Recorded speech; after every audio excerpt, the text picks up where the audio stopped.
While dozens of armed men stormed a TV broadcast in Ecuador just a day after President Daniel Noboa declared a 60-day national emergency, the Ecuadorian president has ordered that all the criminal gangs involved in the attack be neutralized after the country exploded into what he called an internal armed conflict. But what caused this violent chaos in Ecuador? Our next report has more.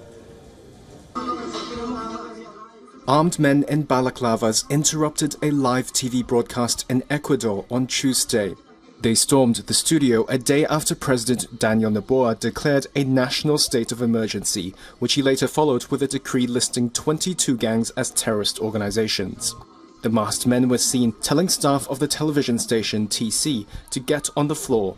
Jorge Rendon was there working as a presenter. They shot one of our cameramen in the leg, broke the arm of another one. They fired bullets, they used their weapons inside.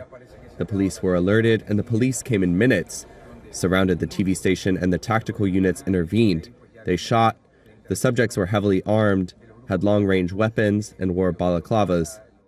Authorities confirmed they've regained control of the public channel studio in the city of Guayaquil and detained over a dozen suspects. A sense of unease settled over Ecuador's capital, Quito, after news of the attack at the TV station. Shops closed early and people rushed home. Residents said they felt the city was in chaos. They tell us to leave earlier at work, and if the transport for our commute home hasn't arrived yet, that we should stay away from any suspicious objects. Overall, there's a feeling of fear. You can clearly feel nervousness all around. Not only people are scared, they're terrified. And it's not surprising. They are right. How is it possible even malls are shutting down? In a country that needs to create more sources of employment. Can you believe that?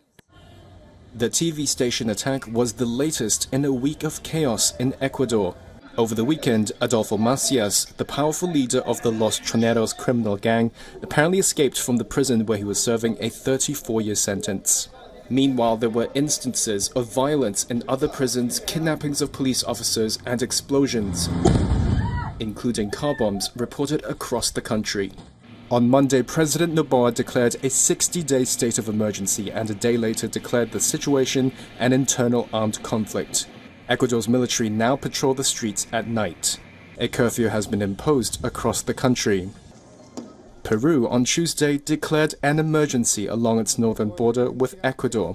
Peruvian Prime Minister Alberto Otarola announced soldiers would be sent to help Peruvian police there as violence blamed on criminal gangs surges in its neighbor.